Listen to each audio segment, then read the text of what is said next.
Hello, hello, hello, and welcome back to the episode 5, Granny. Episode 5. Who would have thought, honestly? Oh, yeah. Who would have thought? I don't think people would have persevered with us to episode 5 of the worst reselling podcast ever. I'm surprised. I'm surprised. Yeah, we must be doing something right. Or people are super bored and they're watching anything. Yeah, I think I might be just bored, actually, or living in fear, one of those things. I can't work it out. My head's too big. I have to make sure it gets on the frame. Like, I can't, Yeah, I've got to let people know how beautiful I am. Well, yes. But Well, maybe you need to open your mouth a bit wider because, it's a bit hard to see your diction. Well, that's right. Well, like I was about to say before, I was rudely cut off. One of us needs to be good looking, so I suppose. Yeah, well, that would be me, definitely. Well, I don't know about that. There's always a beauty in the beast, isn't there? We'll have to work out which one it is. Yeah, well, we know who that is. So I just, usually, because you always bugger something up. So if you turn Bob off, which for anyone watching is the robo back, have you got your earpods in so you can hear me? Sure do. Look, and yep, I can see him. And have you got your microphone in the right spot? I do actually. So hopefully you can hear me this time because we've had some complaints regarding the microphone. So we won't have that complaint again because those people have disappeared mysteriously. So I don't think white van? It could be in the white van actually. And we might have to make them hostages just as a tax write-off. You could try that. That's right. Hashtag run from the white van. Well, that's right. Yeah, well, don't run. We might have a lollies you like. We might have some candy. Candy. So as for introductions, this is the ever elusive Grumpy Granny. So that's her. That is me, Grumpy Granny from Grover's Patch. I lost my train of thought. Yeah, I think having 9 brains, you'd know what you're talking about. But, perhaps they're getting scrambled. Well, it could be. Yeah, that's right. It's starting to heat up here in the Octo layer, and Bermuda's a bit warm this time of the year, you see. So, I might have to go for a dip in the Octo tank later on. And I'm the Disgruntled Octopus, as you can see by our name tags. And we make up the worst reseller podcast ever. And currently episode 5, which is surprising, like 9,000 people out there. Yeah, like that's over a month's worth of podcasts. That's right. I don't think other podcasts don't last a couple of weeks, so I think we're doing pretty well. I think we're doing very well. Very surprising. Very surprising. So we've got some church notices this week, Granny. Have we? Yes, we do. We've put out the white van and they've picked up our second hostage, which is obviously en route to the Octo lair as we speak. So basically, they're quite easy to capture. We just offered some Chubba Chup lollipops and they jumped in. We didn't even have to get out. So I don't know. They must be hard up at home, geez, if they want to get out that quick. Yeah, perhaps so. Looking for a bit of excitement in their life, maybe. It could be. The minions said they didn't even stop the van; they just jumped in. I think for a minute the minions thought they were being taken hostage. Oh, does the van have like the ice cream music playing? It normally does because we're not like the element of surprise. But this person, they just jumped in. Like we barely just wound the window open apparently, and they're sitting on their lap. So they thought it was going to be a reverse robbery or a reverse hostage situation. Very interesting. Very interesting. Yeah, I know. So we'll have to work out what happens with that hostage next week. We'll have to ask them what's going on. But like I was saying to Granny before we started the podcast, I personally don't know this hostage. I've heard a little bit about them. A few of the other human resellers in the sphere have told me that they're pretty decent. They're pretty popular in the reselling community, so curious to see who they are. But I can't say that I've heard of them. But hey, we obviously know that they want to be taken hostage by the sounds of it. Well, apparently. All right. Well, so do I get any hints this time? Not at this stage because I don't know them well enough. I don't. Oh, okay. Yeah. So, like I said, it's just the kind of. I think they've been around for a while, but they haven't been on my radar, put it that way. Okay. So they're obviously not important enough for me to know who they are. Oh, okay. So that's a strange choice to have someone on that you think's not very important. Well, I don't want someone more important than me. Okay. We've got my ego to feed, and obviously your ego is going up now that we've got 3 more subscribers in the last week. Well, yes, and all my social engagements that I've been fulfilling. Yes, I was just getting to that. So I did see that the Grumpy Granny invited herself to a members only Let's Do Lunch podcast YouTube video last week. So I did. Tell us a bit about that.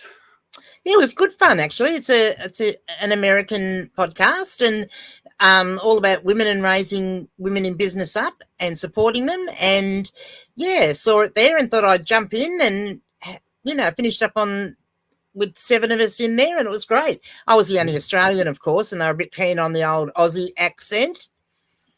And the 5 minutes that I did duck in there, I did notice the median age was about 80. So, that's enough. That's enough. No, I was definitely the oldest one, and I did have to tell them though, because all those lovely ladies that were in there, on screen, on camera, and no lipstick. Yeah, well, very al natural, is that they call it? Yeah, well, probably, but it's really not the done thing, They should be at least wearing some lippy. Well, theoretically, isn't a podcast audio only? So you're not really doing yourself up for listening. But this wasn't actually a podcast. This was a live stream, so there is a difference. Okay. So yeah. So I must admit, I did go in there just to cause a little bit of havoc, and I did get reprimanded a few times because obviously there's a bit of a communication breakdown. Yes. I did hear that they liked the Australian language.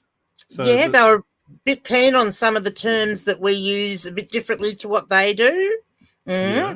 So the one example is, we have a rubber that rubs out pencil, but they use rubber as a different term. Yeah. So if you're in America, you don't say, I'm going to go and get the rubber. If you want to erase you go and get an eraser over there. Yeah, okay. So I suppose, if you do get that, it could possibly rub out some mistakes. But hey, look, I'll leave it at that. Yeah. Might be an idea not to go any further with that. Yeah, and thongs was another one. I did get reprimanded over the thongs. Yeah, well, their thongs are a bit ruder than our thongs. That's right. Yeah, I was just talking about flip-flops. I don't know what I'm talking about.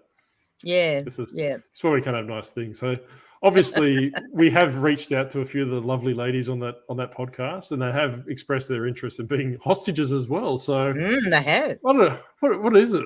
Is all you humans bloody enamored by the octopus, or just wanting to jump in a white van? Is that what you just see a white van? You see a white van drive past, and you just got you just want to jump in. Well, it's hard to say whether they're attracted to the candy in the white van or attracted to me or you. Who knows? Possibly, it was quite possibly me, because this is one handsome-looking octopus, if I do say so myself. Yeah, okay. I think it just must be, I think it's our magnetism of us together in the podcast, I think. How about that? Well, it could be that. Yeah, it could be that. It could be that. But we all know it's me. Yeah, okay. If that's what you want to go with, I'll let you. Yeah, so we won't tell people that we've been bribing them with Tim Tams. So obviously they're a bit more expensive. They're a bit more expensive than our Chubba Chup loving Hostage 2. That's currently on the route. But so if we do have anyone sick and sad enough in the overseas that wants to jump on here, we do pay in Tim Tams. So make sure you reach out to either one of us, and we'll get you on. And look, the only stipulation with any international guests is that we want them to actually try Vegemite live on screen. Well, I'm not even a monster to get them to do that. You're a horrible person. I reckon that'd be so funny. Because you do know what they do, don't you? Because when generally if we're putting Vegemite on our toast, it's just a very, very thin scraping for most people. I mean, I put a little bit more on because I like it, but what I've noticed with people internationally when they go to taste it is I'll basically get a teaspoonful of it and try to eat that. It's They like to live dangerously. That's all it is. Yeah, but they've just got no idea of what they're about to put in their mouth. I'll leave that alone as well.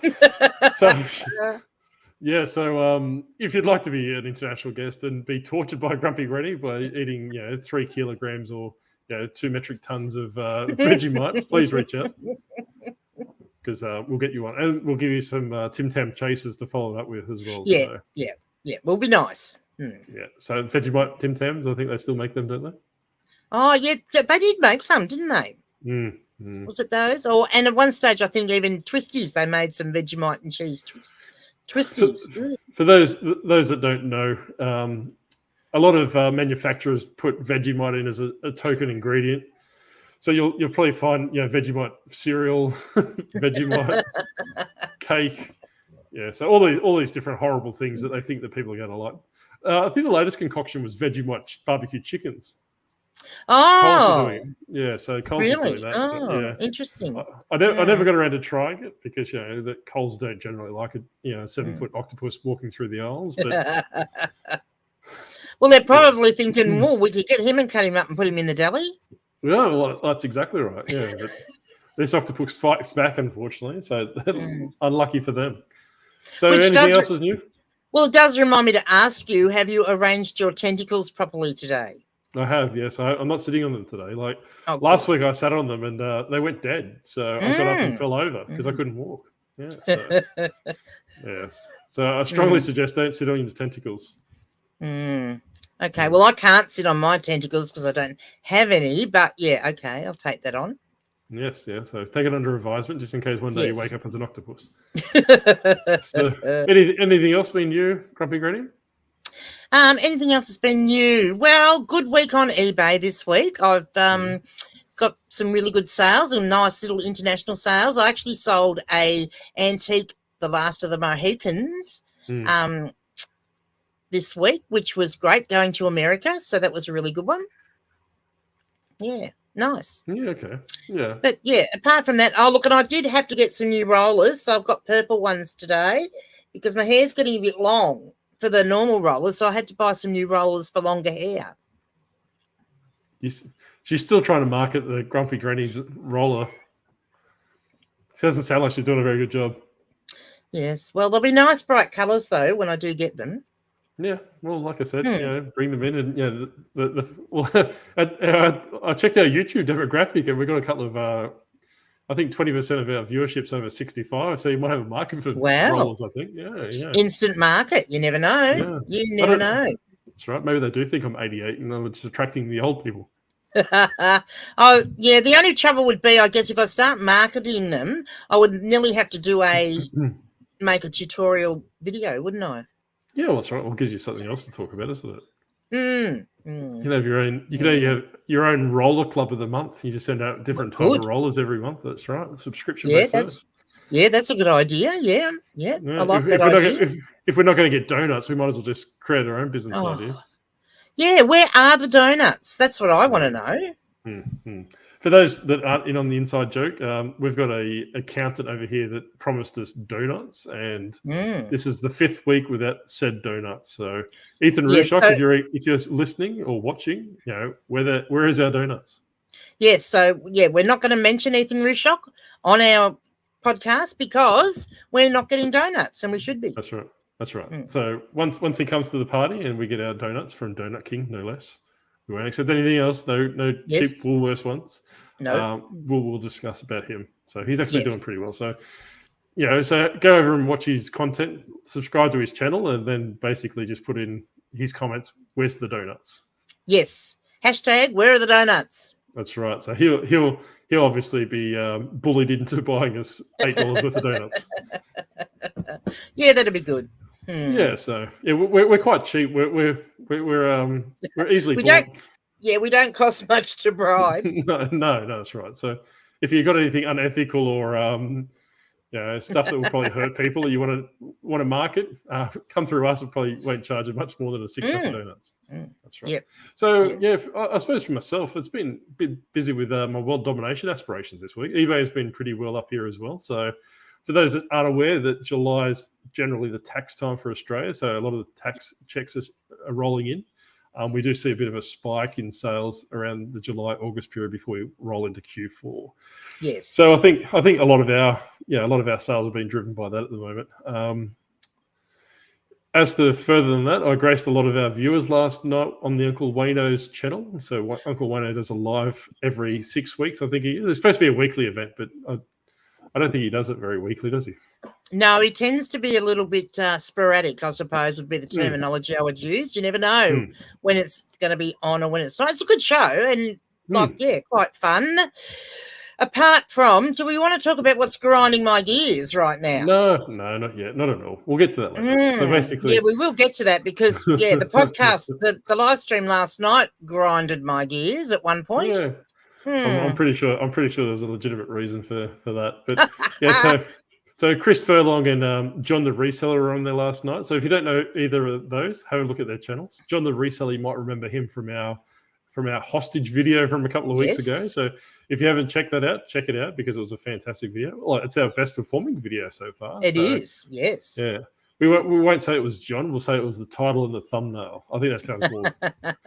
Then we'd have to pay him any royalties. We'd have to pay him any royalties then. So, and even in the live stream last night, John's kids came in to say goodnight, and they were quite taken with the orange thing in the live stream. So, obviously, I've never seen what an octopus is before, so I do feel sorry for those kids. But well, I actually do think they might have seen an octopus before, and that's why they couldn't work out what you were. Well, obviously, they haven't seen a good-looking octopus. So if you haven't seen John before or Chris, you have a look at their channels. I'll have them linked below. And I think further to that, Grady, I think about doing some more content. Like we'll talk about this last week that maybe we should have some content towards the end of the week just to break it up and freshen up the channel. So yes, I went and raided a local graveyard and dug up something I could use. I think. I think I'll be able to go out shopping with these. You've got some hands, so you can go and do some picking. Yeah, so I can do picking videos now. So what do you think about that? Do you reckon that'll be I think that would be a hit. Absolute hit, I think. Yeah, because it's very hard to get through the racks when you got these. You can pull them. Yes. Yeah, so like wearing a trench coat and a hat, it gets a bit hot in the op shop. So I think with my new hands that I dug up, I'll be able to go through the racks. Yeah. So I think my only question about them is they do seem a little undersized for your size of your head.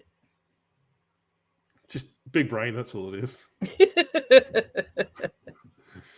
Yeah, so they're having a fire sale at the cemetery, so I found those. So okay. I think we might give it a couple of days, and I'll play around with them and see if I can use them properly and take them out for a spin and take some picking videos. I think so. Well, yeah, I look forward to that. That'll be interesting. Yeah. So people seem to be enjoying picking videos, so sure, why not? We'll try those out. So keep an eye out for that. Yes. So now getting to the serious point of the podcast, which I absolutely hate. So Grumpy Granny, well, I don't hate this, what the topic is, but we're getting to the serious part. So Grumpy and Granny and I, we want to talk a little bit about Chris Furlong. Yes, we do. He has bad hair. And so his channel name is CL Furlong. Yeah, he has bad hair. Yeah. So that's all he's got lovely hair. So that's all we're going to say. So he's got bad hair. Okay, next topic. What are we talking about next? So Chris is doing a charity drive for a charity called Backpack for Vic Kids. Is that what it's called, Rennie? That's what it's called. Yes. So from my understanding is that if you find him a couple of Vic Kids, he'll give you a backpack. Is that what the general gist is? No, that's not what it is. So it's a charity I better give John's kids back then. You better give John's kids back. Yes, they would fit in a backpack, I think, both of them. So I was looking forward to a couple of shiny backpacks. Yes. So the charity is for kids that are removed from their homes and put into foster care, and so that they give them a backpack full of all personal things, so they've got something. Because oftentimes when that happens, the kids don't get to take anything from their homes. So they don't have any personal stuff. And this backpack is filled with stuff that's just for them that they get to keep and take with them. And it really helps people out, like helps the kids, cope with the situation a bit better. Yeah, so it's a great charity. Yeah, it's something that I obviously wouldn't be able to, I suppose, think of in my wildest dreams of what these poor kids would be going through at that certain time.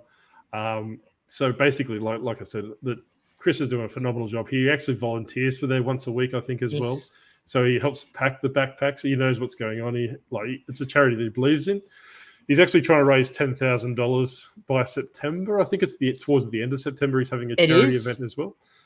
So if you're able to jump on his channel, have a bit of a research about what he's doing, and if you're able to, just donate a couple of dollars to a fantastic charity. So it is. We're halfway there, so we're over the $5,000 mark. So yeah, it's brilliant. And he does a live stream every Wednesday, where he gives away Pokemon cards and other things. So you can either buy tickets to go in the raffle, and all that money goes towards the charity, and you can win prizes from that. And he also does some free spins. So all you have to do is turn up and register your name, and you could win a prize. And I have noticed that a lot of international people in his group chats as well. In the live chats as well. So it is. I would assume that it would be open to it's the international market as well. So I believe it's so. Definitely worthwhile charity to get behind if you obviously.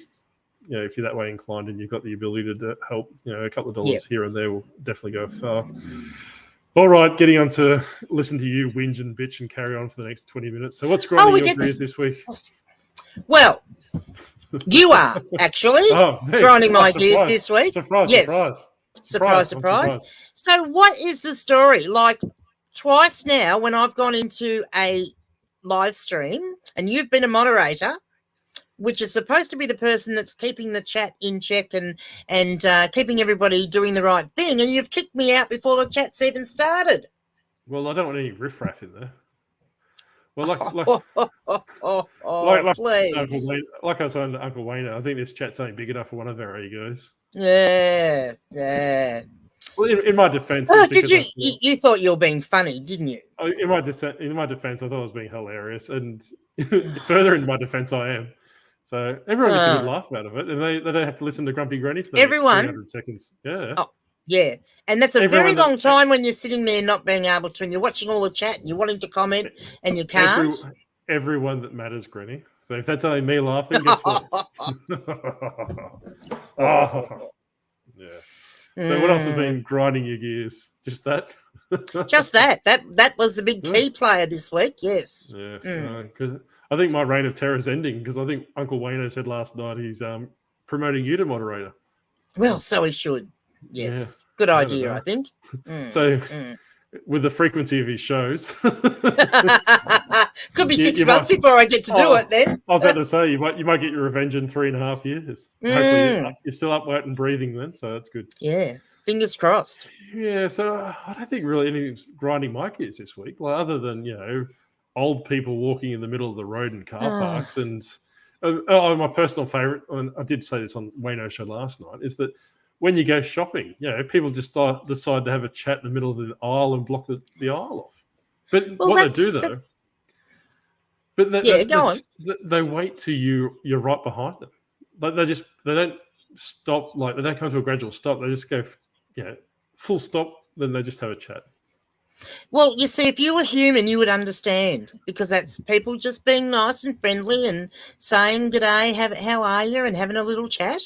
No, it's an inconvenience to the octopus. It's human nature. It's an inconvenience. So, little background story. I was in Costco yesterday, because you can blend right in with the freaks at Costco. It's always as bad as Walmart. It's just going to the point where I was doing my war cry and just going full speed ahead. And I collected a couple of kids in the way. Did you? Yeah. Did they fit in your backpack? No.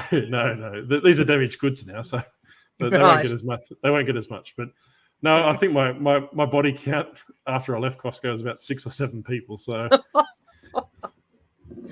My goodness! You just need to set an example, Granny. Once you do it to 1 or 2 people, the rest of them will catch on to what's going on. And you're quite surprised how quickly people move out of the way of an octopus pushing a trolley. I could well imagine that would be funny. Yes. I think that's quite light on for being the disgruntled octopus, and that's the only thing that's disgruntled me this week. But I think that's pretty much the only thing I've got this week, actually. So how is your world domination going? Have you, what? Yeah, it's not too bad. Any places in particular that you want to talk about? Yeah, see.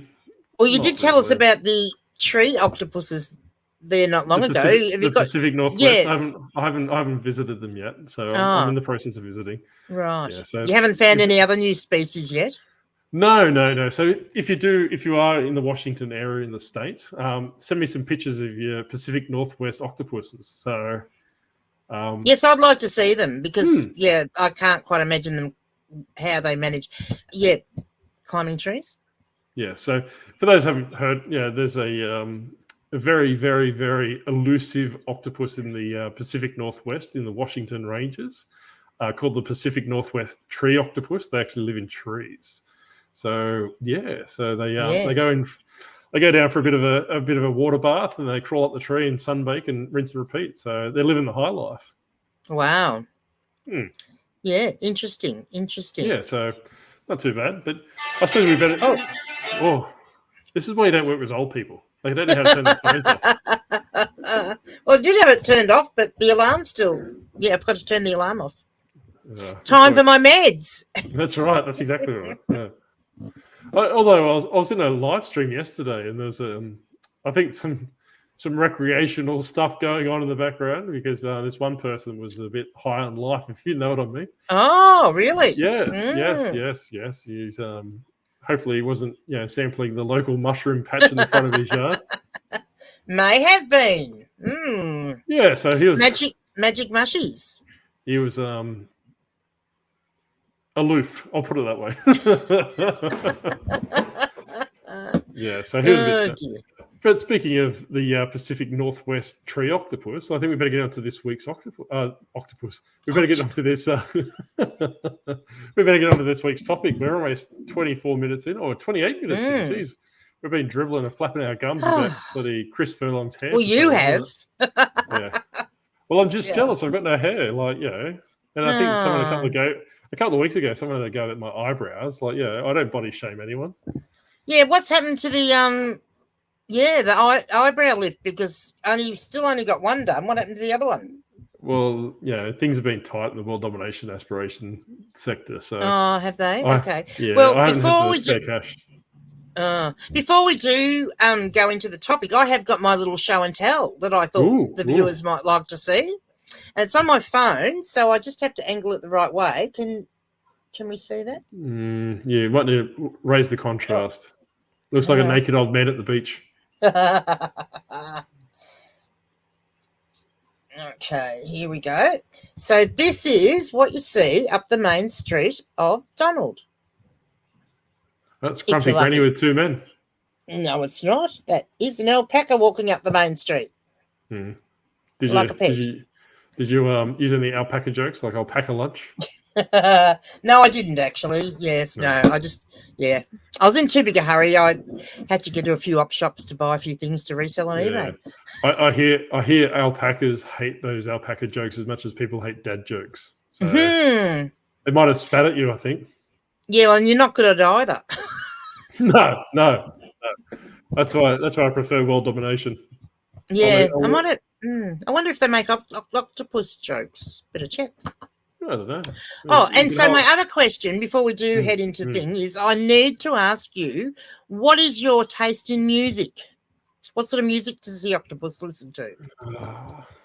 I really don't know. I don't really listen to music, but I'm quite fond of death music and Henry the Octopus from the Wiggles. Right. Okay. So you don't listen to any rap music? No. More death metal and Henry the Octopus. Okay, well, you're not going to be any help because Grumpy Granny's been asked to do a rap song, and I don't know who the people are that. So they told me to listen to artists like Rap Dog or Rap God or something, and I can't even find anything on those. Well, so maybe you could. You could. I'll have to make sure I put those back in where I found them after I finish with them. Oh dear. What is the world coming to? Not much. So, rap, you sure it wasn't Snoop Dogg? Yeah, no, because they were talking about Eminem, and then they told me they'd like to see me do Rap Dog or Rap God. And so I don't know. Yeah, I don't know. Well, maybe Snoop Dogg, because I know he hangs out with old ladies. Yeah, could be. Yeah. So I have to come up.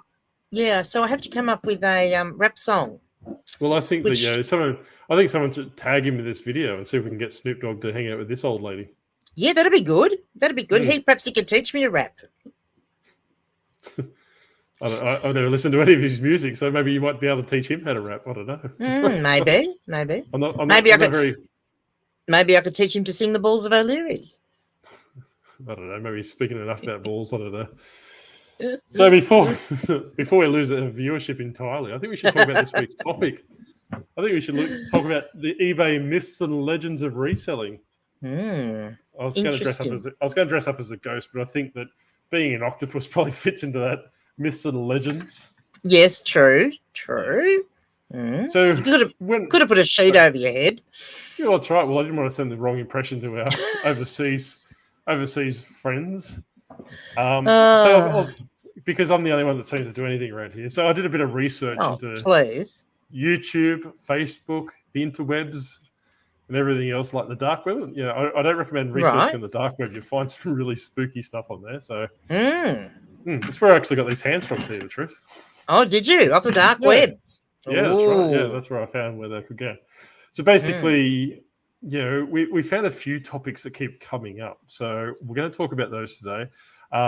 We're basically going to give our point of view as to what we think and what we, I suppose, see in our stores regarding these topics. So by no means is it, the beginning and the end all, or we're subject matter experts on these topics. But we've had a bit of experience, I suppose from our point of view as to what we think about it. So take it with a grain of salt, and obviously if it can work for you, well and good. If it doesn't work for you, we don't care. But I suppose we better put the caveat that we're in Australia, right? So basically, I don't think a lot of people talk about it, but I don't think there's just one algorithm on eBay. I think there's an algorithm that's quite slightly, tempered to the market that they're actually selling in. Yes. So if I agree with that one because people mightn't realise, but in Australia we get to test a lot of the new things on eBay, and some things get sent then used over to the UK and the US. Some things don't because they don't work very well. That's right. So no comment. No, but I suppose my reasoning for thinking there's more than one algorithm is because of the different eBay sites, right? So you've got we know about the eBay, which is the US site, the Australian site, and the UK site, which we're probably focusing on. If there was one algorithm to this octopus's mind, there would be one eBay site that would just obviously slice the traffic up to where it is. So you would just type in what you're looking for, and then it would go best match and work out across the sphere from that. Yes. So I think that like Brenny was saying, we're actually the testing ground for a lot of the eBay, things that they're looking to roll out, good, bad, or indifferent. We get to trial. We get to test it first. Yeah, so we're a good we're a good smaller market than the US and the UK because even though we're a big land size, our population's not as big, so it's a good size for eBay to test out on and see if things work. Right. So that's pretty much the caveat we're going to say is that we I suppose we're a different entity, right? So what we try here and what we're talking about here might not be relevant across the pond in the UK and the US markets. However, that it potentially might be coming your way, or it might be relevant. So this is just what we've observed in our stores, right? So we're going to talk about our first topic is listing every day. So a lot of the YouTubers love this topic. That's always what they always go back on, is that you should be listing X amount of product a day. That was what generates sales. What's your thoughts on this, Granny? I quite agree with that. I found since I started being consistent and listing every day that my sales increased. So I go with that one. So do you? What about you? I'm a bit skeptical of this one, right? So basically, I think depending on the market you're looking at, what market you're dealing with, and if you're dealing within brand new replenishable items or brand new items or second-hand items, depending on how you play with these different things. So obviously, if you're selling in a replenishable space, that means that you can get stock and have it on a constant, like a multi-quantity listing, I find that one of my stores is one of those, so it doesn't need to be listed every day, and I still generate sales on that. Right. Last night when I was on Uncle Wayno's chat, Tom, which is famous from the Back from Burnout duo, so Mel and Tom, he said something that kind of resonated with me. It's more, I believe, and he said it as well, is that it's activity in your store that generates the traffic. So I don't think listing every day is what basically tickles the algorithm. I think it's more activity, because what we were talking about before as well, Granny, is that people get into their minds that they need to list anything. So that a lot of these big YouTubers are saying you need to list every day. These people are picking up junk to list it just to meet that listing goal, because they're under the impression that they need to list. So therefore, like all these different things. So I'm quite partial to what Tom was saying. I might be completely off. Listing might be the one. But I think it's a point system, right? So basically, every action that you do on eBay probably has a point attributed to it. So, that if you list, it might give you like a +1 point. If you get a 9 ad, you might get -6 points. And obviously, the traffic that's pushed towards you obviously goes off that point system. That's the way I think it works. If I'm not here next week, I'm probably right, and eBay's taking me out. Probably, that could happen. Yeah. And look, there is probably something to that, definitely, because I know when I do edit a lot of my older listings and drop prices and things on those, like that does create traction. And even times when I've gone in and done a lot of editing on my postal policies, say, that has given me, it seems to have given me a bit of traffic.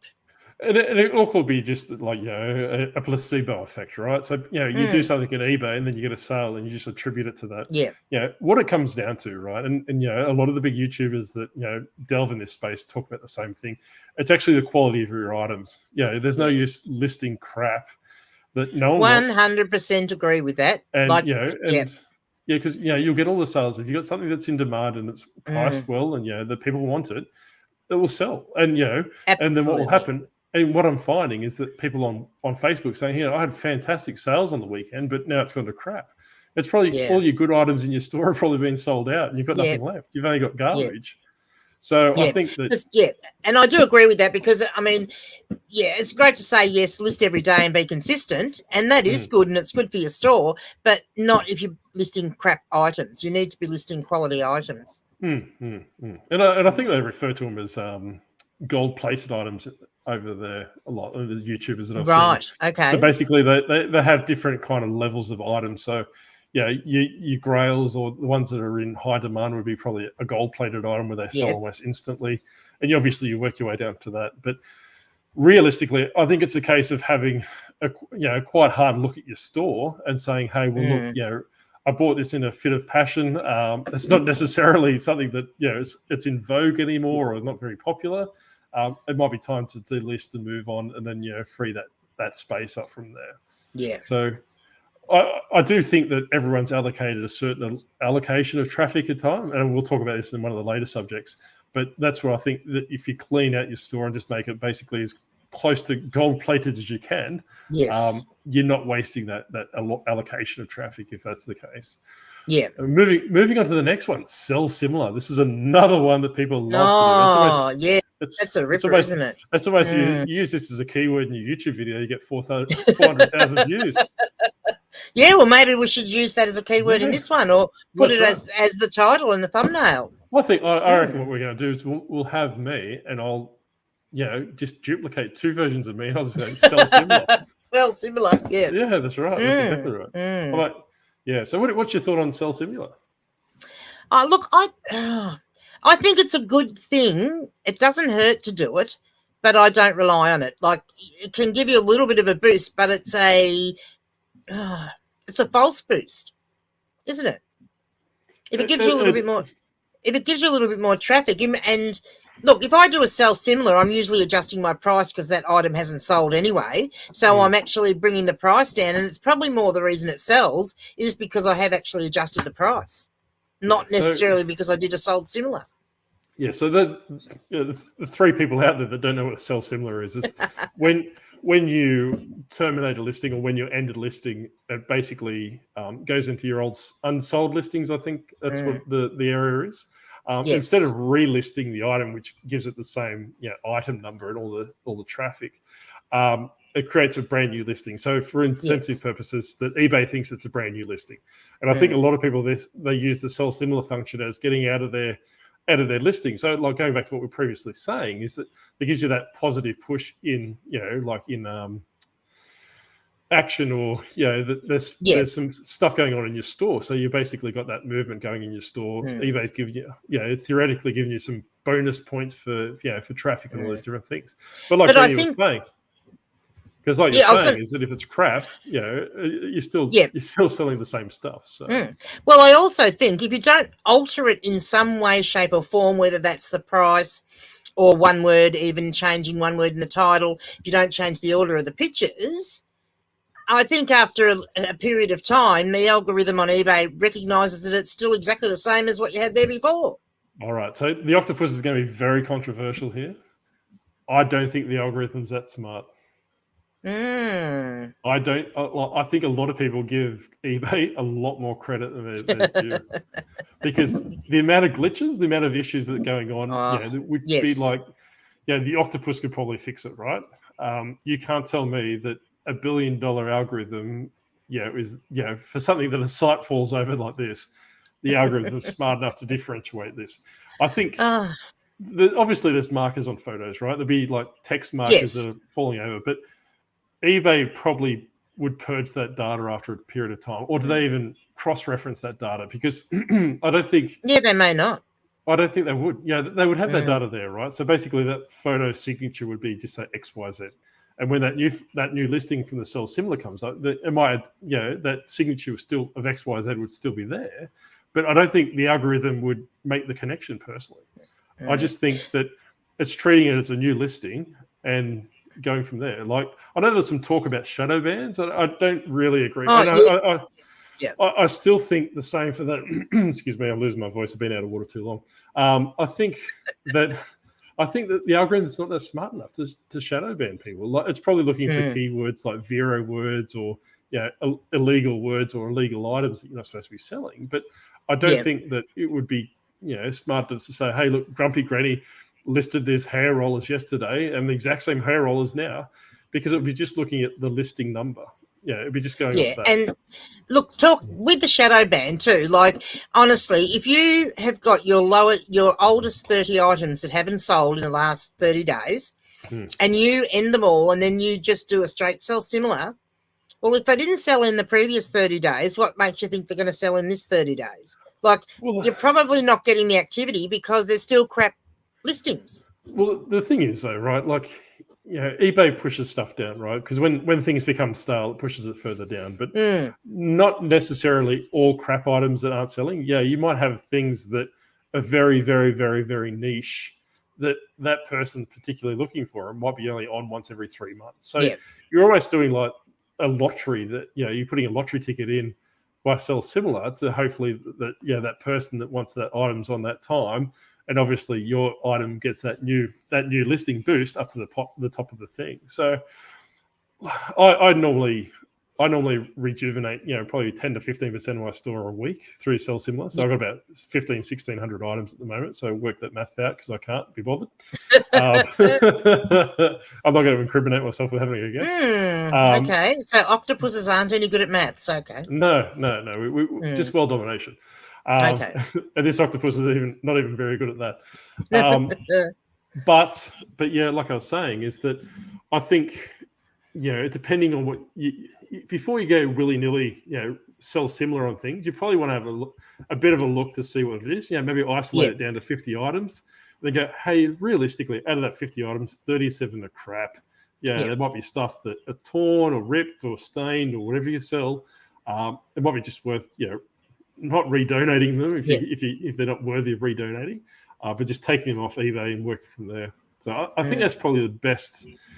But I don't think that eBay is shadow banning, and I don't think sell similar is a bad thing because it's giving you that activity in your store. Yeah. Oh, look, I quite agree. I do 5 a day.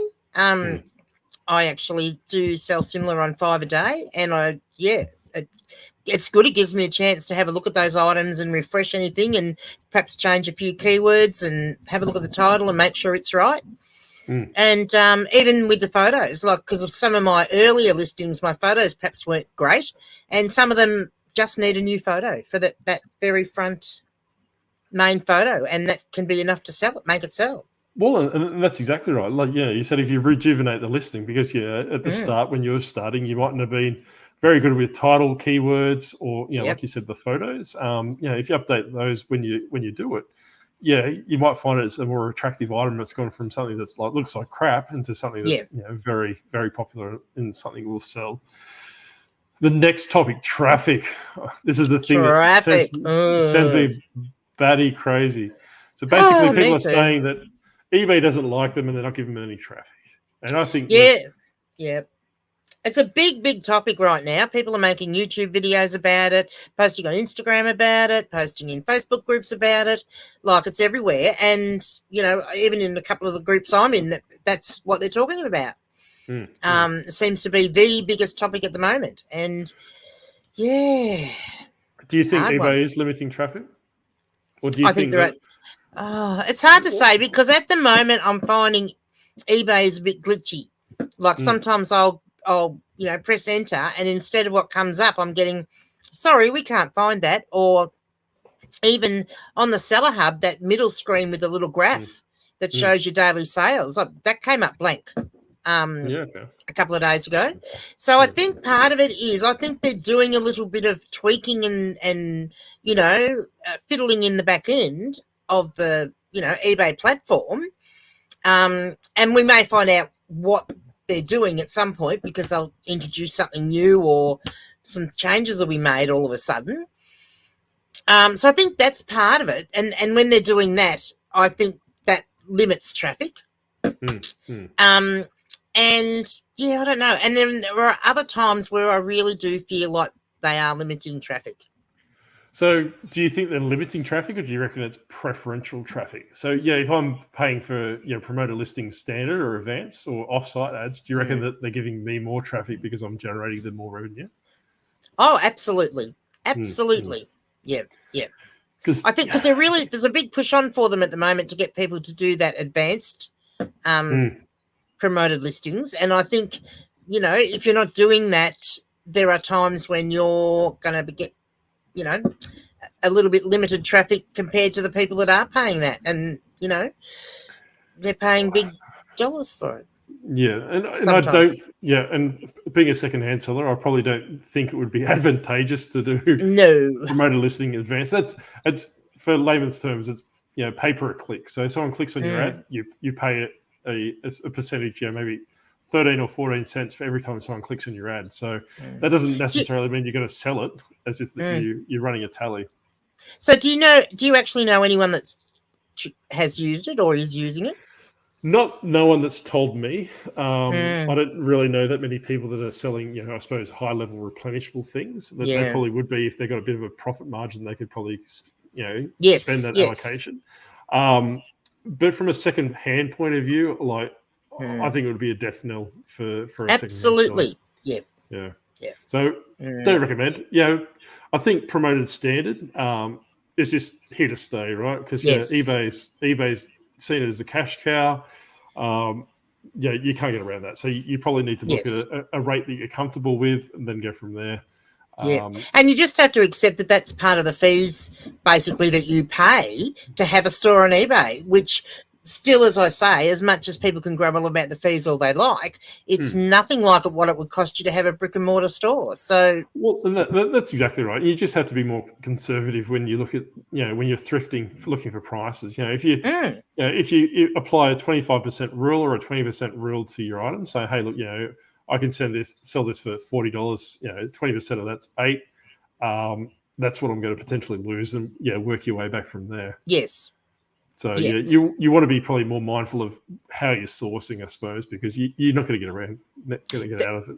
Absolutely correct. You need to know what your limit is, so that if you're a person that is selling jumpers and going to sell them at a certain figure, you need to know what the maximum amount that you can pay for in the op shop is, or the thrift store, or the charity store. Yeah, or the booty. Or in the bins. Yes, that's right. We'll just keep going around throwing words out. Look at us, all refined. Yeah, garage sales. Woo. Yeah, that's right. I haven't been to a garage sale yet. I'll have to surprise some people in the local area. Postage. Do you think free, paid, express? What's your thought on postage? Okay, so my recommendation for other people, for newbies especially, is to try both. You try doing free post and do it for a month at least, and then you try doing plus post and do that for a month and work out what's best for you. Personally, for me, I've done both. I've done my experimentation, and now I'm doing plus post on everything, and that's a much better model for me. But each person has to work out what's best for themselves. That's right. Yeah, so I agree with Granny, unfortunately. I think that that's a change. I'll put a caveat on it, right? So you really need to know your niche. You need to know your market. So if your competition's doing free postage, that's what you're stuck with, right? You're not going to compete with them if you go to plus postage. If they're plus postage, I strongly suggest that you probably jump on that bandwagon as well. Don't offer free postage because they'll eat into your profit margins. Why I personally prefer to do plus postage for is because if I'm trying to make multiple items to be sold, I can combine postage. So then that I'm potentially saving that by a little bit of cash, but then also I can make a sale of 3 or 4 items where someone offering free postage couldn't do that because in essence their item would be 4 or 5 times more expensive than mine. But definitely need to know your niche, see what's the the lay of the land is in regards to free post and or paid postage. Idealistically, in a perfect world, everything would be plus postage. And I think the pendulum is probably swinging that way, to be honest. And I think too, it depends on what you're selling too. Like for me, because I do books, normally you would say books, everyone that does books has to do free post because that's what the bulk of people do. However, the bulk of what the books that I sell aren't your average everyday cookbook or, the more modern books. I sell vintage and antique books. And so I can actually, because I might be the only person in the world with that book, I can actually still do plus post and get away with it.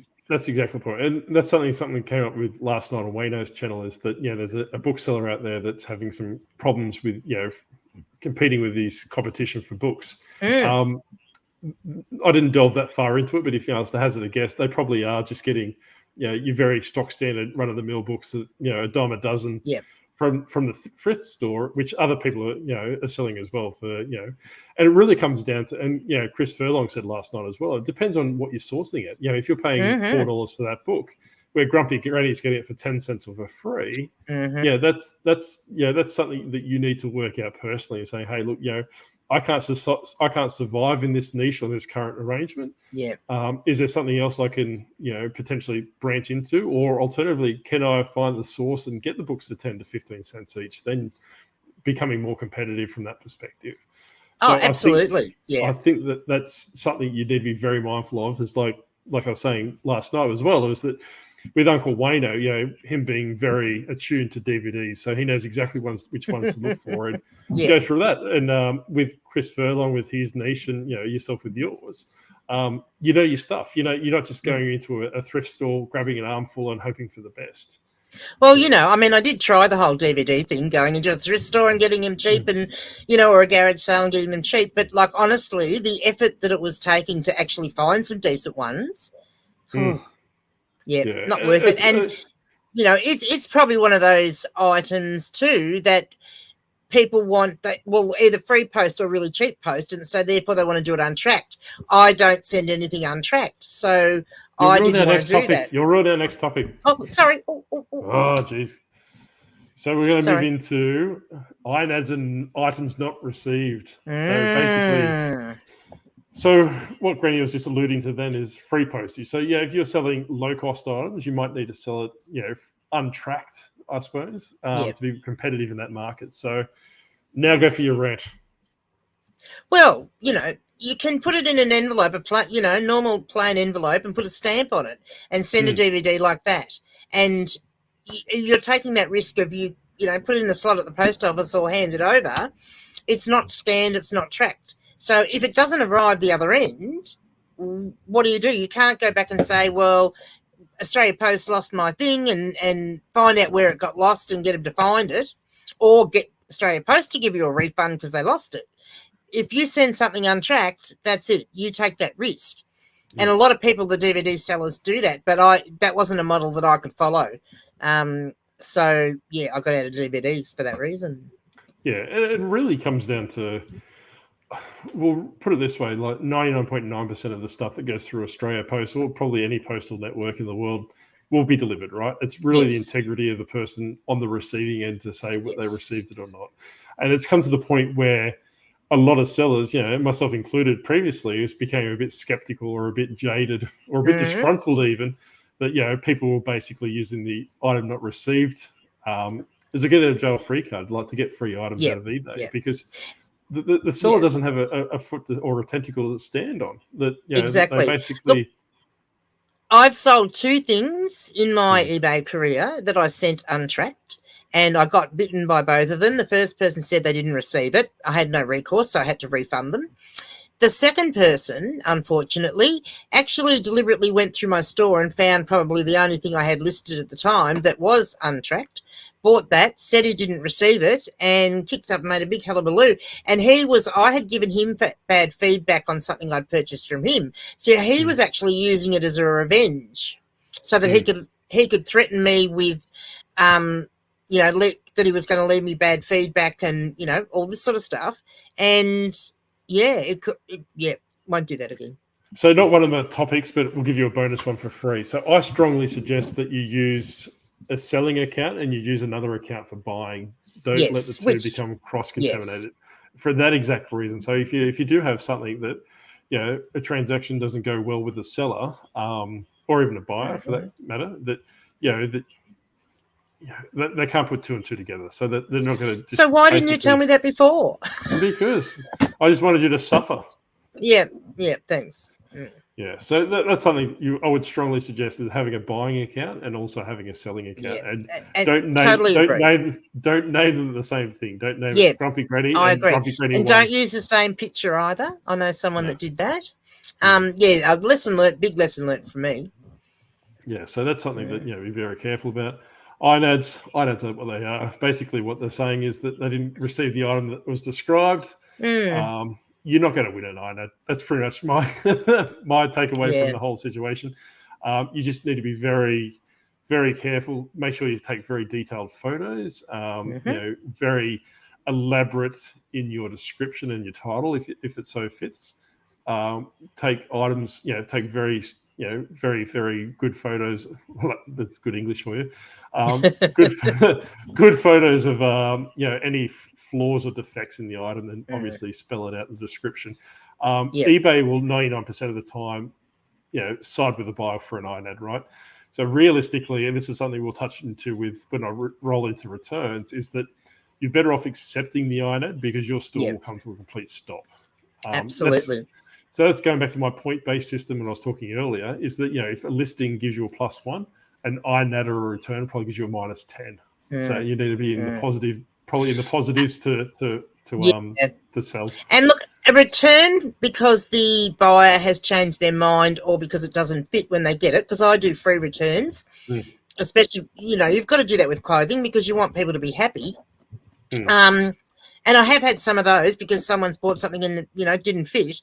And that, look, I could say, well, why didn't you check the measurements? I had the measurements in the listing. But look, we accept that people don't necessarily always do that. But I think, having a return like that gives you a bit of a slowdown until it's sorted. If you get an INAD, on the other hand, which is the person saying that is not the item that you listed or item not as described, it's completely different. I've had one of those in my career, and that was very early on, and I listed a jumper. To me, it looked like it was khaki green. Well, she got it and reckoned it was brown. So that was, a colour thing, and that's a personal interpretation, but I had no recourse. One of those things. You got no recourse because it is personal interpretation of what one person looks at it and sees. I mean, there wasn't a flaw in it. It was just the colour. So yeah, you're just better off sorting that out as quickly as you can. Accept the return, get it back, refund. That's right. Get it over and done with. I don't. I suppose moving into the returns thing is that, a lot of people will debate, free returns or no returns or buyer pay returns, right? So depending on your niche again, but the Octopus, and by the sounds of Grumpy Granny as well, is that we offer free returns, right? Because realistically, the buyer will return the product regardless if you have returns on or not. And if they're potentially looking at being out of pocket because they've changed their mind, the reason that they'll use will change. So it will basically change from, change of mind or doesn't fit to item not as described. So then you get a slight slap over the wrist because it's a return, regardless if it's your fault or not. eBay does somewhat punish you, that we've found with our stores. But obviously, if you offer free returns, you can basically reach out to the buyer and say, hey, look, if it doesn't fit or it doesn't, your batteries don't fit or whatever you're selling, you're more than welcome to return it. Just obviously change your mind or something along the lines of that. But as soon as they're in the court thinking that they can't return it because you don't accept returns or buyer pay returns, you'll find your INADs will go up exponentially. Absolutely. So we're not saying to accept returns. Obviously, that's something that your business model probably needs to incorporate in the long term if you are looking at making it an ongoing business. But I would strongly suggest that if you can't afford to take the returns, you need to rethink that niche. Oh, absolutely. Because the thing is, if you get that INAD, it just stops. Your store basically stops. As far as sales go. And I've seen it time and time again happen to people, and just accept the returns. And what you could do as well, all right? So basically, I'm not too sure about INADs, but with a return, you'll find that the traffic will die off pretty much straight away, and then it will slowly eke back over the next couple of days. Yes. A buyer has 30 days to return the item, so potentially that could affect your store for 30 days. So we're not saying that everyone is a scammer or anything along the lines of that, but that would be a very menacing way of taking out your competition, buying an item, claiming it's not as described, or you want to do a return, then waiting the 30 days before you return it. So that's something you need to be very mindful of, and obviously communicate with the buyer and say, hey, look, as soon as you pop it in the mail, I'll refund you straight away if you've got that business model, or, is there something that's going to assist? Or, it might even be just a case of saying, hey, look, this is the way it affects my store. If you return it to me, close the return, I'll refund it. That's as long as you've got some, as long as you've got, sturdy feedback behind you. If you got the feedback score of 3, I probably wouldn't recommend that approach. That's true.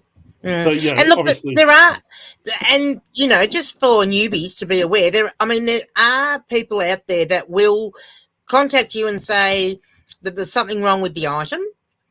And basically what they're trying to do is to get you to refund them without them sending them back, or get a partial refund for them to keep them. Because that's a quick and easy way to get it all sorted, isn't it? There's a mark on here. You didn't say that in the listing. Don't ever hide any flaws or anything that is in anything, because that gives that person, they can say, well, there's a mark there. And, okay, you might be able to sort it out by giving them a $10 refund and they keep the item.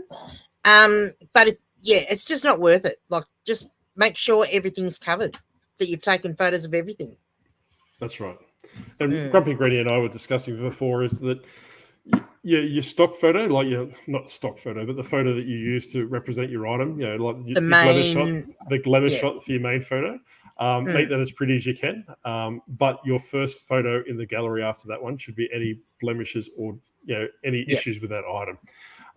That will pretty much put you in a better place, because buyers probably look at the first couple of photos and go, that looks good, or that will fit me, and go from there. But if you've got the photo with the backside ripped out as the last photo, you've really got no one to blame but yourself, because regardless of not, you are trying to hide that fact there is a blemish or something wrong with that garment or with that product that you're selling.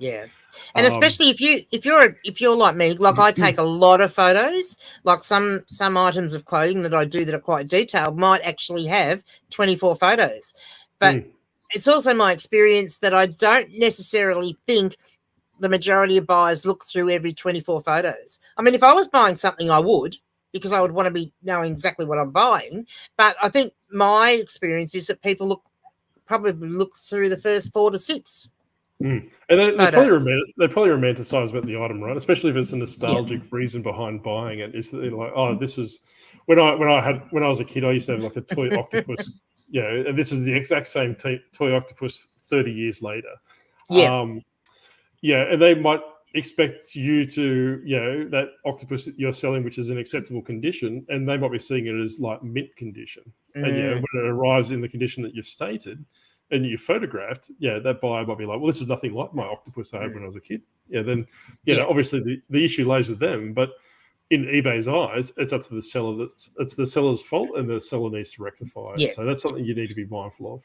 Yeah, and I also I think you should actually, whether it's in the actual condition or in your description, you do need to specify that there are issues, that there is a hole there, or there is a pull in that jumper. Don't just say, oh, condition is per photos. Because you're not, you'll be saving time on the front end where you think you are, but you're doing yourself a disservice. And if you are looking at removing negative feedback or neutral feedback through the automated system, that's not going to cut it. You're not providing it, and it's getting a lot harder to remove feedback. So you really want to be as clear and transparent as you are, and that if that kind of buyer that is nefarious and they're doing that because they know they've got you on tenterhooks. That's you kind of want to cancel that buyer out of the equation before they send an offer through. So just be mindful of that. I think we're going to talk about wholesale versus thrifting, but I think we might talk about that in a different topic all itself. We might do that for a future topic actually. So stay tuned for a future episode on thrifting versus wholesale. I think that might be an interesting. I think that will be very interesting topic to sink our tentacles into. It was suggested to Grumpy Granny not so long ago that perhaps because I sell jeans and I probably sell more women's jeans than men's jeans, but that's probably more because I'm listing more women's jeans than men's jeans. But I did wonder at one stage whether I should just niche down into the women's jeans. And I'm still a little bit undecided. And someone did suggest to me that, well, perhaps I could do that. And then when I come across good men's jeans, I could keep them and then I could wholesale them. So. So we'll talk about that in a future episode, I think, because, it's definitely a lot of flesh on that bone to discuss, because there's pros and cons either side, right? So I think bit of a teaser that I think that the wholesale market will be the flavor of the month coming up. So everyone will be next big thing. That's right. So which will crash the wholesale market, and everyone will have crap. It'll be thrift store prices. But we'll talk about that in a future episode. Briefly, we've got YouTubers. Do you think YouTubers are ruining reselling? I know we touched on this one topic previously, but do you think that they get everything? Do you reckon YouTubers get preferential treatment because? Oh no, not at all. I think most of the. Well, it depends who it is, but I think a lot of times when the YouTubers going into a lot of the shops, people don't know who they are. No, Well, they know who I am. Well, certainly would know who you were. That's exactly right. Well, I mean, apart from yourself, and there might be the odd one or two that people recognise, but hey, I think people that work in the op shops, in the majority, are actually happy for you to come in because they know that you're going to buy a lot of stuff. And you're a good customer, and you come back all the time, so they're quite happy to have you in there. Well, that's right. So, believe it or not, a lot of our thrift stores in Australia or op shops, they actually have targets, right? So that they've actually disclosed to the Octopus on the down low, they have targets. So, depending on how close they are to that target or how far away from that target they are that week, they might be more responsive to help you. So, there's YouTube videos we're trying to get out the back of the store, or I'm looking for cricket bags. Can you help me in regards to this? If they're really having a slow week, and it really comes down to knowing the people, right? So become friend. Don't you have to become friends, but you become friendly. Be somewhat humane to these people because they are doing they are working a job, and most of them are volunteers. Most of them are volunteers. Yeah. So become friendly with them, work your way up, use and abuse as you see fit. get to the manager, then work out if you can work a working relationship and say, hey, look, do you have this particular item I'm after? And, if they are desperate for, to meeting their target for that week, they may potentially let you out the back and say, hey, look, we've got a whole stash of cricket bags that have come out the back. So, do you want to come out and have a look? But be mindful is that it's a work health safety issue going out the back because, you need to be wearing the proper attire, be covered by their work cover so they mightn't possibly let you out the back of the bigger establishments. But, like I said, if you become friendly, the potentially for them to go out the back and look on your behalf might be escalated. So that's something you want to do as well. Absolutely.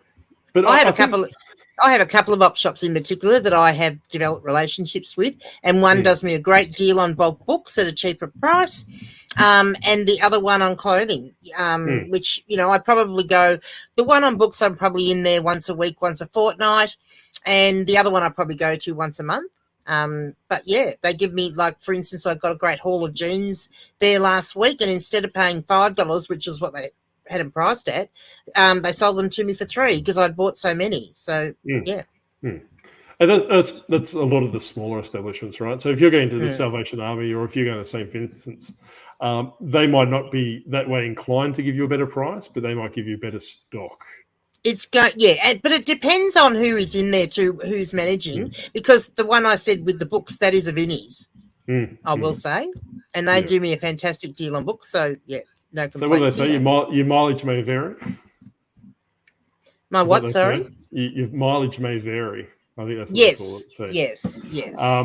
But I suppose going back to the YouTuber question, I think that having a social media presence probably will assist you because obviously if people are aware of what you're selling, if people are looking to offsell a certain item or they're getting out of reselling in entirety, and they go, hey, look, I follow Grumpy Granny.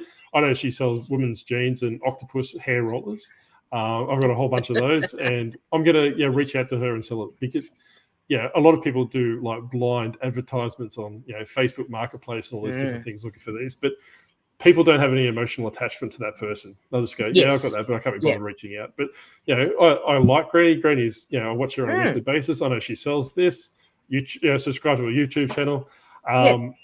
And she teaches me lots of stuff about eBay. So I'd like to do this to help her out too. Yes. Well, that's exactly right. So I think that you will get some sort of flow-on effect. It may not be a massive, but maybe a little bit of a competitive advantage if you are on a social media platform where you say, hey, look, I sell this product. And if you are looking at selling it or you don't want to sell it, reach out to me and we can go from there. So then that's look, the other thing is too, I think a lot of the people in that are volunteers in the op shops, they are actually quite amused at the fact that, you make videos about op shops and they have them on YouTube. Like that, they find the whole thing quite interesting and amusing.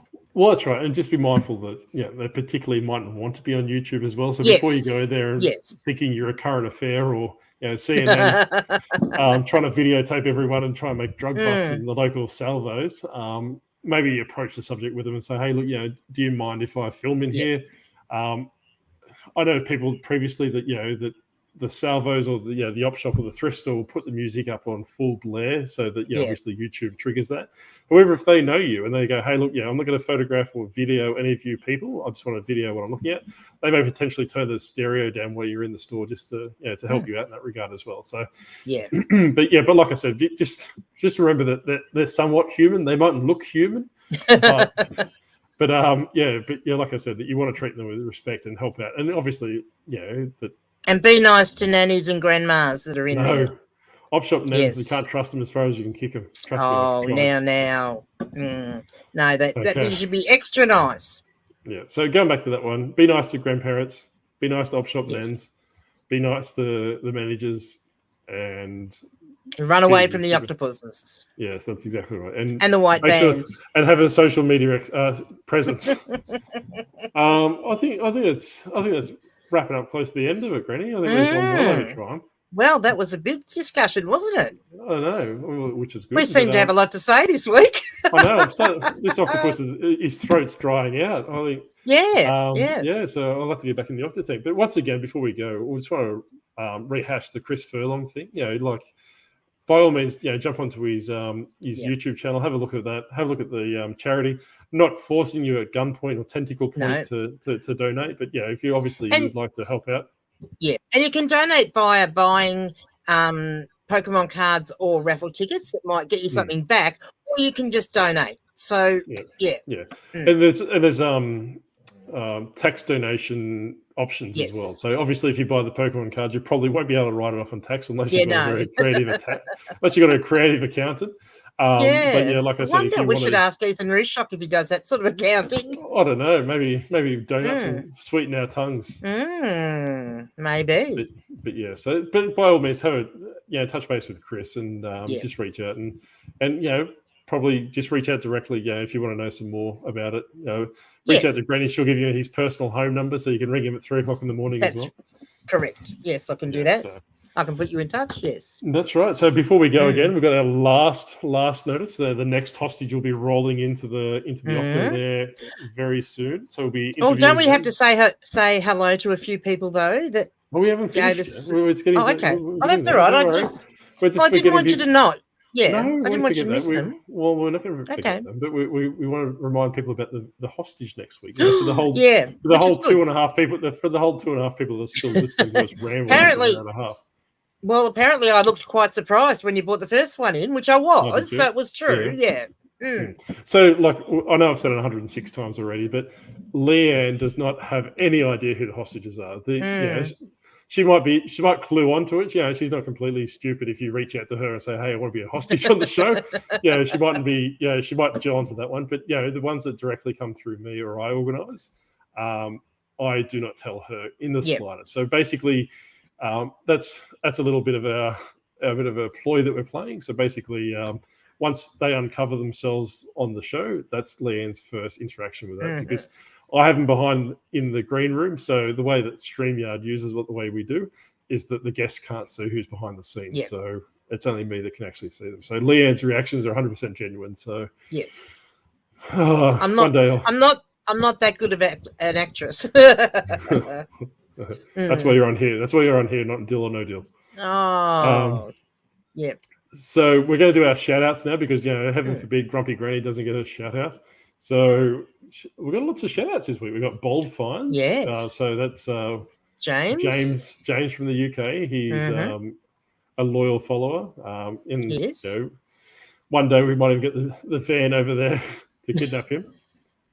That would be good. Yes. No, he's rather nice. I quite like James. Mm-hmm. So if you want to see how they, if you want to see like the UK how they do with their car boot sales, go and see his Bold Finds channel. That's right, and make sure you put in the comments that they're called boot sales, not booties, because that infuriates me. I'll be changing my name to the Infuriated Octopus. We've got John the Reseller. I don't know. Yes. The Mr. T lookalike. Yeah. So yes. We've got him as well. Uncle Wayno. Uncle Wayno, yes. Yes. So he's got a parodic channel and also a movie channel that does movie reviews. So have a look at him. We'll list both these channels under the description. Life of a Reseller, Blake, with his bad facial hair. Hello, Blake in Ballarat. Yeah, so he's been very quiet with me. He doesn't talk to me anymore. So doesn't he? Oh, maybe you offended him. I was going to say, I think I've offended him, which is very uncharacteristic of me. Like offending him. So he must wear his heart on his sleeve. Recycle, relove, reused Australia, because obviously making the harder names to read out the way we go. I think they go for a poll hit on Instagram, don't they? Yes, they do. Yes. So we got them as well. We do like that. And suggestion: shorten your name. That's right. Just call it the RRRA. That's it. I think I prefer spell it in love. And lastly, but not least, my beloved Scotty G from Moderns and Memories. Because he is a powerhouse in his niche, and if I've got a question regarding toys, I reach out to him, and he tells me to piss off. So. Oh, yes. He's a funny chappy. He always likes to, throw a few funny lines at Grumpy Granny during the lives. And I think we've got some people looking after us for lives as well. They want us to do some lives. They do. So We'll have to have like maybe a special event live, I think, where maybe if we get to like 250 subscribers or something from the lines. Yes. So we're not just going to throw a live out there willy nilly. You have to work for it. So if you wanted us to do a live, Very you have true. to get us to 250 subscribers. We'll do a live. Sounds like a good plan. Get us the subscribers, and then we'll do it. That's right. And last before least, before we wrap this show up, we're going to do a new segment. So basically, we want to see your octopuses in the wild. So if you see an octopus in the wild, so basically if you see it in the op shop, the thrift store, the bins, the booties, the church sales, the yard sales, the garage sales, Brad and Jazz's warehouse, if you're breaking into there. Tag us. It'd be fun to see how many people can find, because, and it doesn't have to just be a plushy one, it might be on a book or, Don't take a screenshot of me and tag me in it. That doesn't count. That doesn't count. Yeah. No. So basically, so tag us, obviously, the Disgruntled Octopus, Grumpy Granny Flips. What's your Instagram name? Is that it? Grumpy Granny Flipper. Flipper, that's right. So, and also the hashtag worst reselling podcast ever. So use all of those or just one of those? Right. So depending on how popular that is, so obviously we'll start introducing it at the end of the video. So all those different things, and if we get some really good ones, we'll send some prizes out as well. So it doesn't matter where you are, we'll send it internationally if we get some good ones, and we'll we'll either send you an octopus plush or we'll send you some Tim Tams or whatever floats your boat.